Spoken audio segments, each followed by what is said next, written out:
Konnichiwa. Bonjour à tous, c'est David, je suis français et nous sommes ici devant la gare de Shizuoka.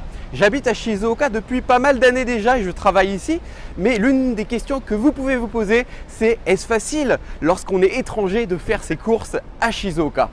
Alors pour répondre à cette question, nous allons directement en centre-ville et nous allons passer par les passages souterrains. Allez, c'est parti!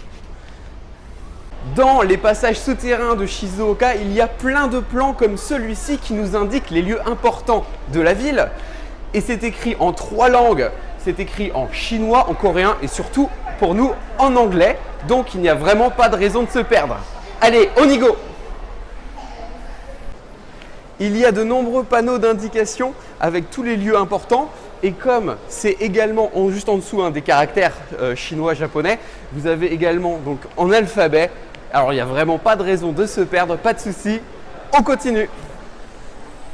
Ça y est, nous voici donc arrivés à la sortie des passages souterrains et grâce à ces nombreux panneaux d'indication, eh bien, on s'en est sorti comme sur des roulettes. C'était vraiment un jeu d'enfant. On monte. Voici la rue marchande de Gofukucho. C'est une des rues les plus importantes de Shizuoka. Il y a énormément de magasins ici, plein de choses. Donc on va découvrir tout ça. Vous savez peut-être que les couteaux japonais ont très bonne réputation. Alors nous voici justement devant un magasin de couteaux japonais, des couteaux traditionnels japonais. Mais je me demande, en cadeau, un couteau, c'est quand même compliqué. Ça ne doit pas passer la douane. Bon, on va aller poser des questions au monsieur parce qu'apparemment il parle un peu anglais. Il y a beaucoup d'indications écrites en anglais sur le devant du magasin. On va aller demander tout ça.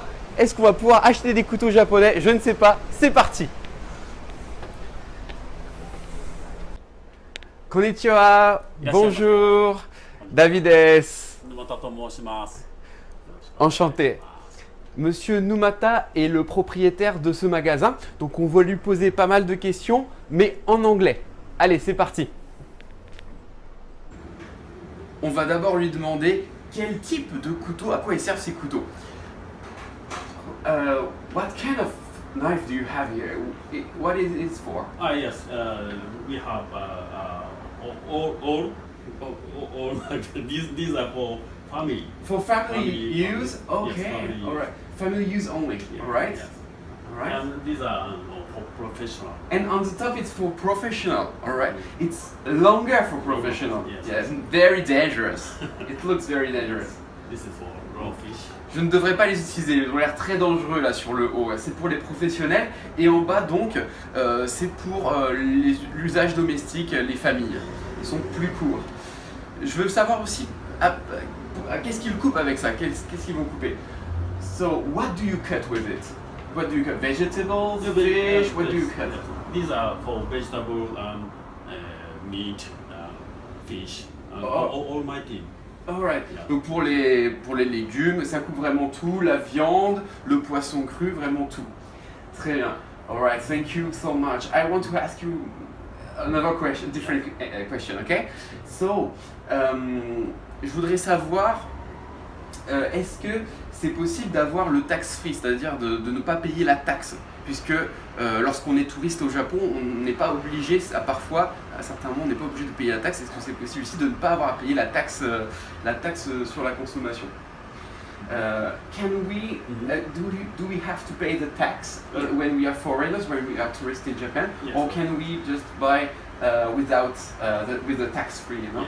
Yes, yes. Is it possible? We can Okay. tax. Alright, no problem with that. Ok. Et une dernière question, donc c'est possible de payer sans les taxes, c'est tax free. Et dernière question, c'est la douane. Moi ça m'inquiète. Si on est touriste au Japon et qu'on doit acheter un couteau, est-ce qu'on va pas avoir des problèmes avec la douane, comment faire? I'm thinking about, at the airport, it should be difficult to bring a knife, we can have some problem.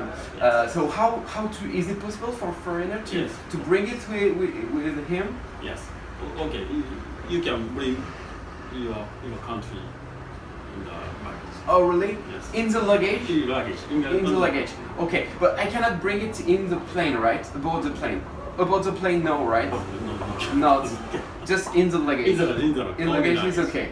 Donc si c'est dans la soute, dans la valise, il n'y a pas de problème, mais il ne faudra pas le prendre évidemment avec vous dans l'avion, mais voilà, vous avez compris, c'est quand même possible.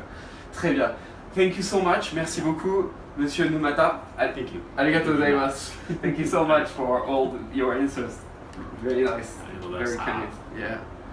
Vous voyez ce gap là derrière moi entre l'énorme bâtiment très moderne et le château. Voilà, on a un gap des générations. Alors qu'est-ce que c'est que ce château derrière moi? C'est le château Sumpu qui servait au gouvernement de Tokugawa Ieyasu, l'un des plus grands shoguns de la fin du XVIe et du début du XVIIe siècle. Alors maintenant, il n'y a plus vraiment de château, il ne reste que certaines parties, comme cette tour derrière moi et l'entrée. Ça sert essentiellement de pique-nique, notamment pour le hanami au printemps. Allez, on va y faire un tour.